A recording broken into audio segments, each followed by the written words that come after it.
Howdy, folks. Darren Ray Fonso here, talking about workers' compensation, or labor and industries as we call it here in the state of Washington. Today's topic is going to be Pollyannas. I don't know, maybe it's an old movie show that a lot of people don't remember. There was a little old movie show back in the early black and white movie days, where there was a little Shirley Temple movie, or somebody, I can't remember who played the part, but it was somebody named Pollyanna, was always looking for the silver lining in all the, the bad dark clouds, which that's all fine and dandy. But when you come to injured workers work comp story sites, and you come and you ask us why we're not telling the good stories along with the bad stories, it's because it's the bad stories where people are being harmed and we need to be addressed. The people being treated good and fine, that's awesome. But it's the ones who are being failed and who our work comp system is harming, whose issues we need to address with the minimum federal standards, so as they're not coming and having to share their broken, bad work comp stories on the work comp websites to start with. So it's egregious to me that I have this other injured worker who's only been injured for about a year, less than 2 years, more than likely. Most of them are that way, seem to know it all, yet they don't want to take any knowledge or information from people who have walked before them and lived this work comp hell and work comp saga for generations in some cases. And like myself, I've had it for 8 years in my own case, 9 years in my father's case when I was a kid, and 2 years in my father-in-law's case as he was worked to death by the broken state work comp systems. So when you want to come to our broken work comp story, our work comp stories pages, the injured workers are trying to get the stories told. They're bad stories. They're not trying to go get our good stories told. And I'm sorry if that hurts you or seems to offend you in some way, but when you come to injured workers' websites and you specifically ask us how come we're not sharing the good stories about workers' comp, well, then it seems like your motives seem to be on the side of the businessmen and the employers and the insurance industry that seems to be waging this war on us all to start with, when you don't want to talk about the solution to stopping the war on us with the minimum federal standards injured workers have been told we needed since 1972. So it's egregious to me when we have injured workers who come to our broken work comp sites and close them down, like I had one Bernie Krat do here in the state of Washington, an injured Bernie Krat worker. We also have a Bernie Krat lawyer out of California who comes to our broken work comp pages and our work comp story pages and likes to tell us that we don't need the minimum federal oversight that Senator Sanders told us injured workers we needed in 2015, and that the United States Congressional Research Service also today tells us we need.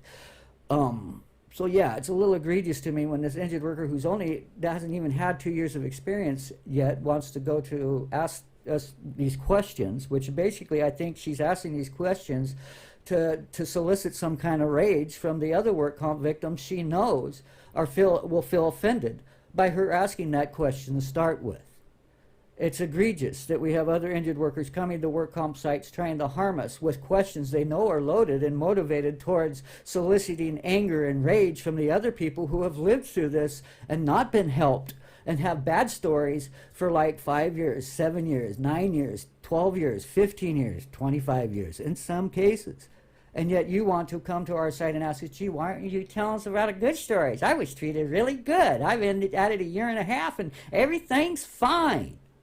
Well, that's good for you, and I'm glad you've got yours. But others aren't getting theirs, and that is the problem, and they're put through hell rather than being taken care of. And so when we have this same injured worker, I'm not going to even give her the notability of sharing her name, because she's not worth me even sharing her and giving her the limelight or 5 minutes of glory.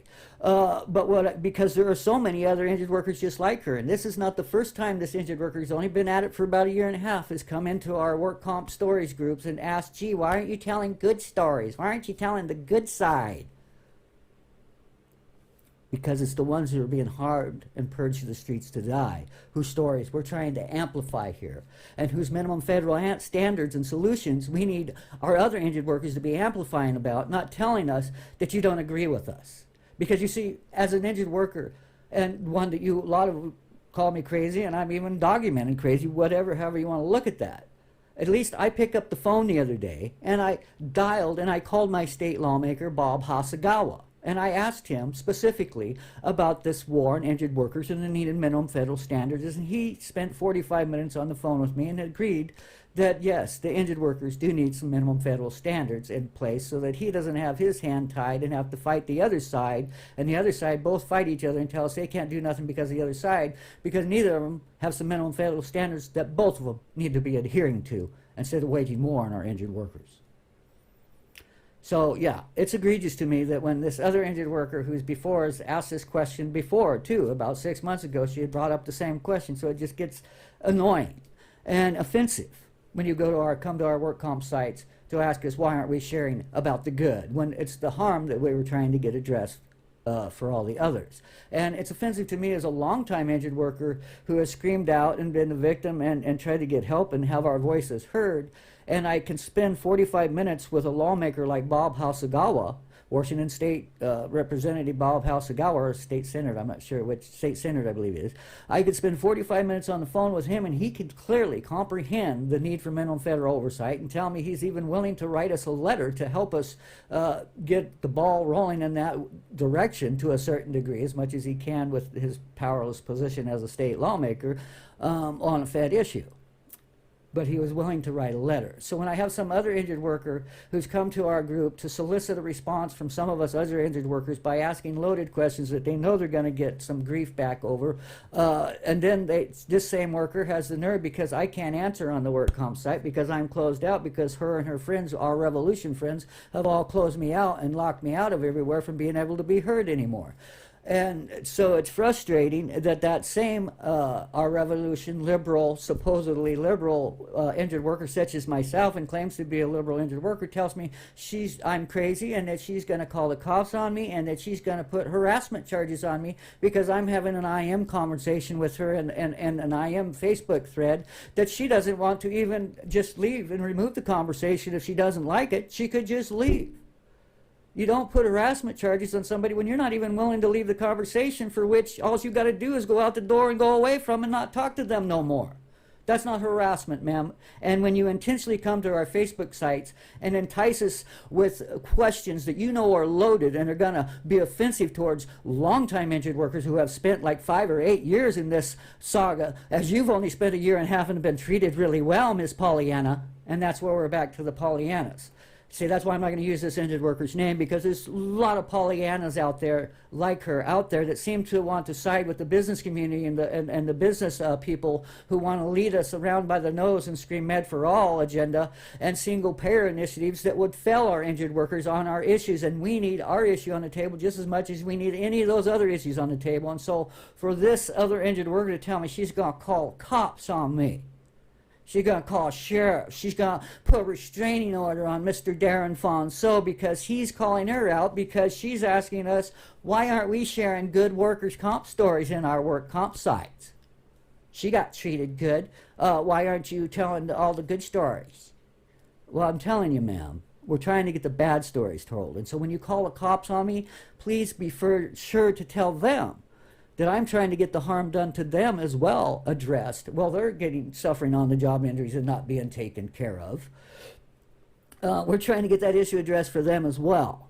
And so for you to call them, please do share with them the harm to injured workers and the need for the federal oversight if you're going to do it while you're calling to put away an enraged injured worker, Darren Fonso, who seems to be calling you out for basically seeming to be almost an industry shield at this point. You may be an injured worker, and you probably are, but you're one who is misled, who doesn't have the facts, who doesn't know anything about our issue, yet wants to come to our broken work comp sites and incite us with baited questions that you know you could probably get into an argument with somebody with, and then you can mark them abusive in some way or manner, then you exclude us from being able to stay in the conversation and the debate.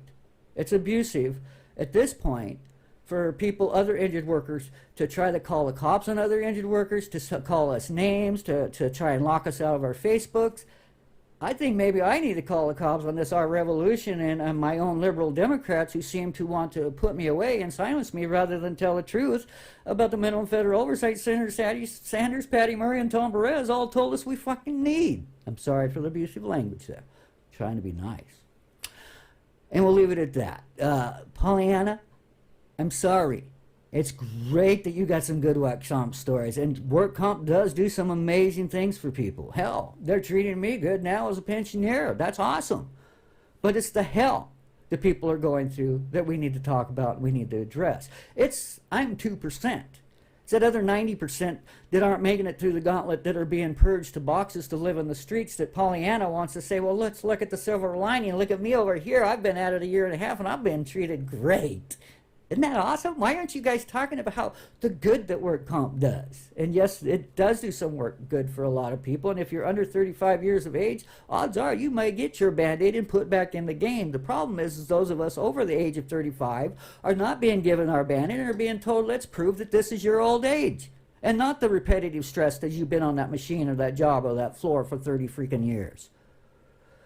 This is egregious when our own injured workers won't step up to the plate and help us and would rather call the cops on us. And yet they want to claim to be liberals and Democrats and have Biden and Harris on their Facebook pages. They want to call the cops on Darren, the one injured worker who's a lifelong liberal, who's been a Democrat his whole life, and is trying to get the truth told. That Senator Sanders and Senator Patty Murray and Tom Perez all told me was a solution to a war being waged on our injured workers that everybody has remained silent about now for 5 years.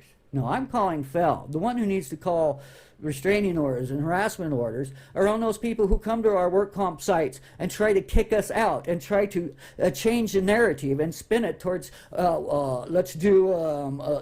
we need to do court cases. They want to do RICO cases, want to go all these court cases and have us chase our tails and get nowhere, as we have done for the last 50 years. Yet putting our minimum federal issue on the table, folks don't want to do that. It doesn't matter if you're on the right or on the left. What injured workers have needed since 1972 is these minimum federal standards. And anybody standing in our way or trying to call the cops on us because we are calling them out because they are failing to put our issue on the table as they push a Med for All agenda at us, then when you look under the hood and Section 801 of Med for All excludes the injured workers and throws us under the bus just the same way the injured workers were left behind in Australia and Canada. Now, I am a person, like I say, who is all for universal health care. But yet if we have to lie to our injured workers to get it the way Australia and Canada has done, then you are failing us and not helping us all, because it's not for all if the injured workers and their Fed issue are left behind. Have a great day. And Pollyanna, keep looking for that silver lining, girl. It's after about the 2-year mark that they usually drop you. Have a good day.